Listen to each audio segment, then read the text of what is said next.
All right, Ashley, Keller Williams Real Estate Everett. Let's wrap up our journey through Backdoor Revolution. Okay, look, I'm gonna be honest with you. I didn't much care for this chapter, okay? But, maybe, let's see. You know what? Like, I've just kind of thought about this in a different way. And maybe I've just got too old. I don't know, okay? But it's the chapter says civil disobedience and accessory dwelling, okay? Now, basically he's trying to make this argument that informal ADUs, so basically unpermitted ADUs that don't conform to any of the regulatory standards by your city or your county or whatever, are happening because the zoning code has made it a barrier to getting an ADU done. Okay. Hey, you know what? Look, I don't represent the city. I could look at some of the stuff that the city does and say, yeah, I could clearly see how there are some barriers. Okay. Now, the thing that is a little bit interesting though to me about this is this, all right? If the person owns property in said city, right? They're not not living in the city, so they live in the city, all right? It would just seem to me like they could go to their representative, their city council person or whomever it is and say, hey, you know what? I don't think that these rules make sense for people, okay? And when I look at it and I think about, when I think about some of the, because I've seen a lot of housing from different time periods and as it's kind of evolved into what we have as modern housing now. And I just think about some of the changes in the zoning code and some of the changes that have happened with building codes and stuff. And I think, even from an investment perspective, right? So I have investments and stuff. And I think to myself, I want to limit my liability. All right. So when I have clients that are investors, they want to limit their liability, right? So if there's something that they can do to improve, let's say, the safety or the livability or the habitability of whatever place they're buying, even if they're just going to live in it or whatever, or increase the quality of the unit, increase the quality of livability of the unit, I think they should do that. All right. And so I think that when I read this, I think there's a little bit of a question of, you have to think to yourself, hey, where do I want to live? Right. Because you know what? You don't have to live in a city that has particular zoning and building code requirements, right? You don't have to live in a city where they're hey, we want most bathrooms to have this setup. We feel like it's actually the most safe. It's functional. We want it to be set up like that.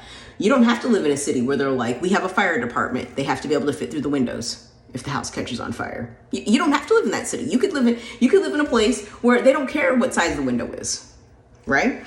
So when I look at this, I kind of feel well, to me, it's a little bit,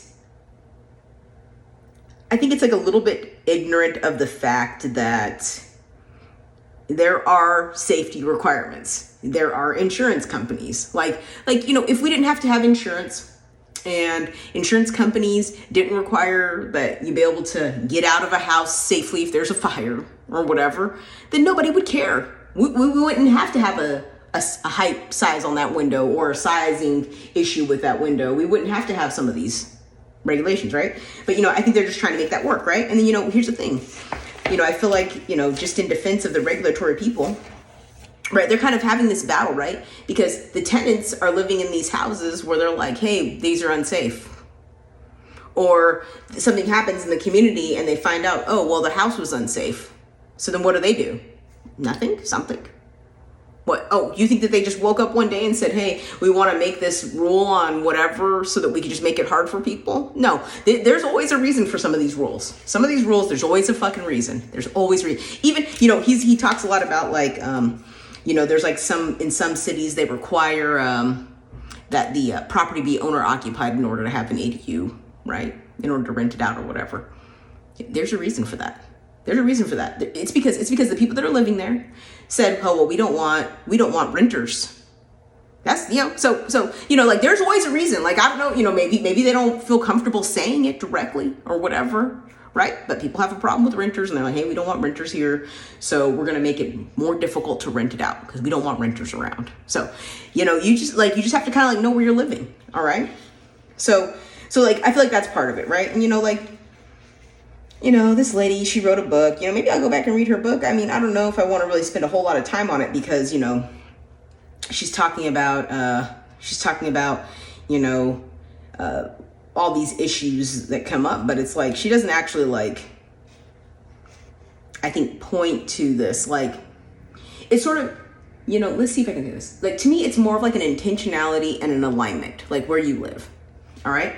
How do you imagine your neighborhood looking?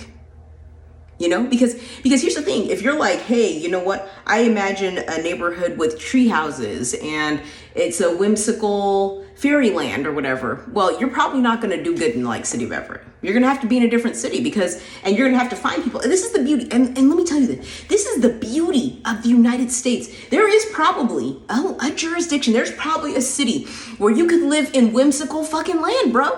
Like you could like move to wherever, Fairyland, USA. And if you want to live in a place where everybody lives in like little houses that are made out of straw and they don't have a real working fire department and, they're not concerned, like the window could be like the thing that a Keebler elf fits out of, you could probably do that house. You just can't do it here. Like the HOA, which is the city of Everett here, is basically saying we don't want fairyland houses. Okay. Now, and we don't want yurts. We don't want, they've said, hey, there are things that we don't want. Okay. But this is the beauty of the United States. This is the beauty of the globe. Like maybe the Keebler Elf village that you're looking for is in Germany. I don't really know, but I think that you could find it. So, he goes on and he talks about, oh, well, there's affordable housing solutions. And he's all like, yeah, people could have tents. God damn. No heating, okay? Like, can you imagine? Just think about the tenant laws in Washington State. And now you're like, I'm going to rent out a tent to somebody, which has no heating, no toilet, no kitchen. It has no running water. And then they're just going to like, basically be in a tent in my backyard. I just don't see that going, okay? I just don't see it going to a good place in our region. There's regions where people are like, yeah, man, this works great. Okay. But I just don't see it as a possibility here. If we kind of like, if we were to sort of like take all of the like affordable housing options, where it's kind of like, the person could live in a garage, they could put a bed in there. It has no carpet. It has no heating. It has no running water. It has no toilet. It has no kitchen. And they could just live in that garage or whatever. I mean, I just don't see that as being accepted as a standard dwelling. Okay. Like, he lives in here chicken coops. I mean, I don't know, like maybe people would like come to city council and be like, yes, we want more chicken coops for people to live in. But I'm going to say that just, if I had to throw out a guess based on what I've seen so far, probably that's not going to go here. So, I'm not trying to sound negative. If you feel like chicken coops are appropriate, then like find your chicken coop. Like I say, hey, find your chicken coop village. Okay. And like good, okay. So, so he's basically kind of talking about all these different things that could be more affordable, and, he's talking about non-habitable structures and all that stuff, storage sheds and playhouses. I mean, okay.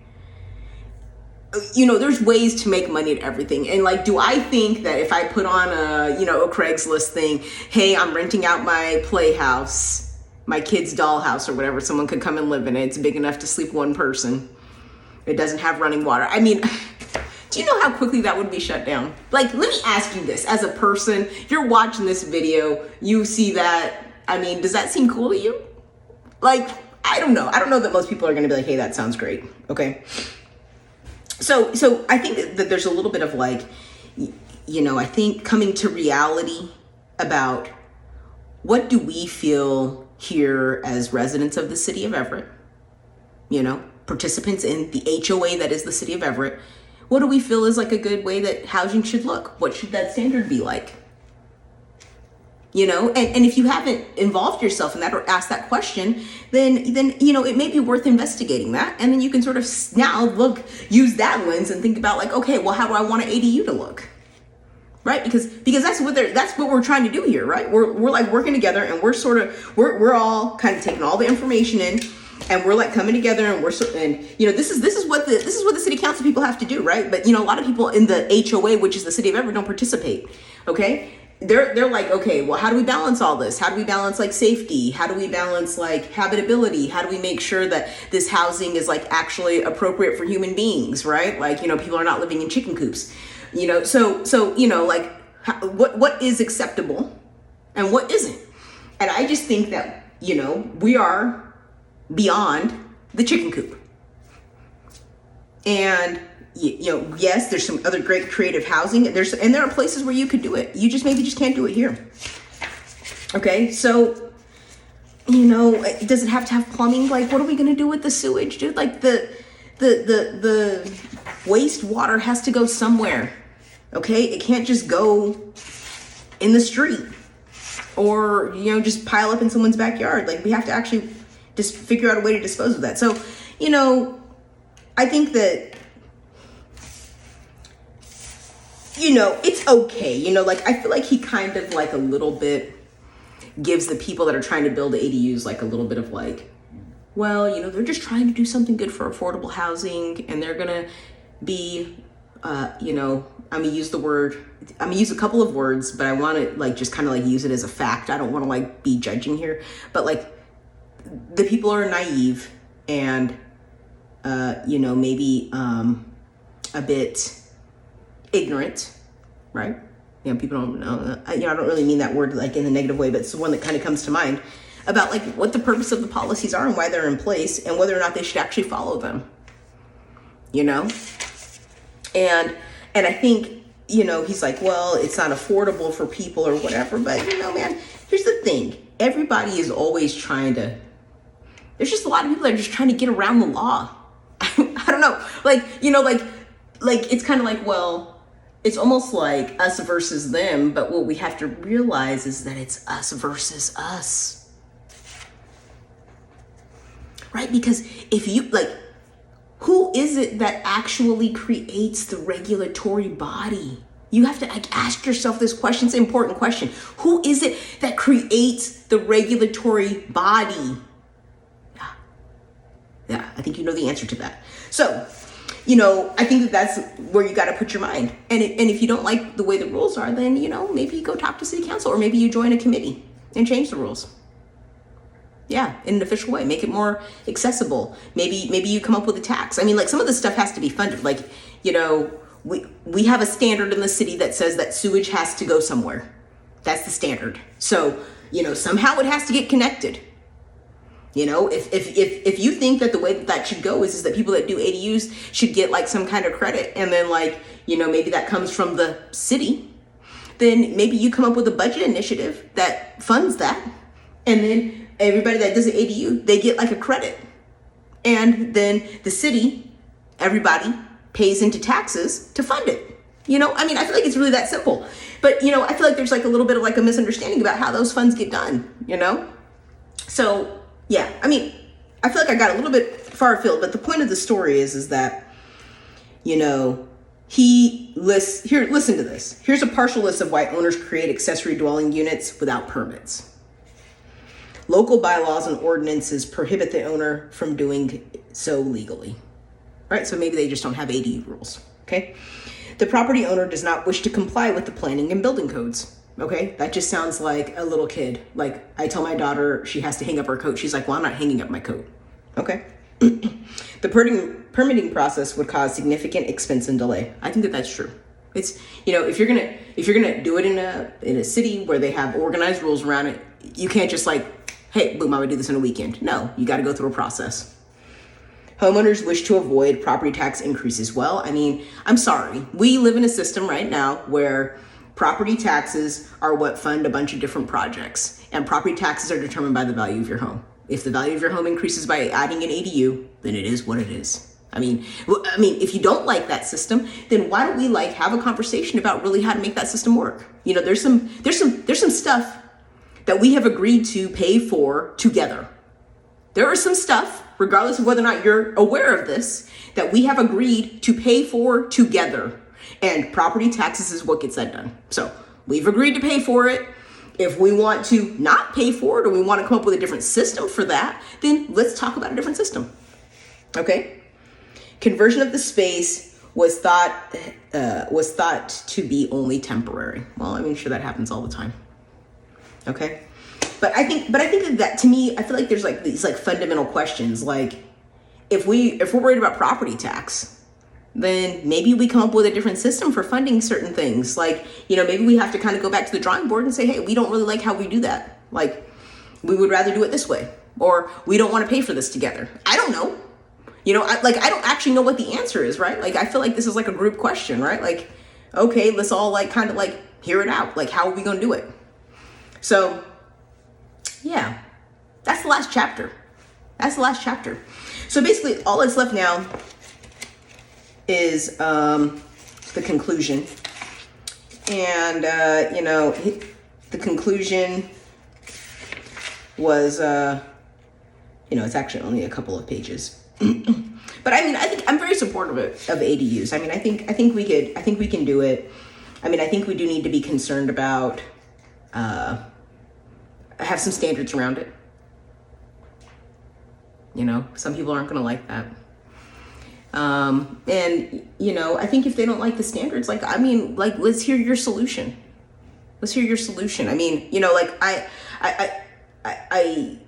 It's unfortunate because people don't really come with real solutions. They just say, hey, I don't like this. Well, that's not good enough. Okay. So get the book. It's a good book. You know what I'll do is I'll do a final video. He has some appendices back here. He's got a conclusion, and he talks a little bit about history of ADUs and stuff like that. Yeah, I'll go through here and see if I see anything in here that looks good. And I'll just do it in a little wrap-up video, my conclusions, my thoughts on it. And so we'll see you on the next one. Enjoy your day. Please like the video, subscribe to the channel, and I'll see you on the next one. Take care.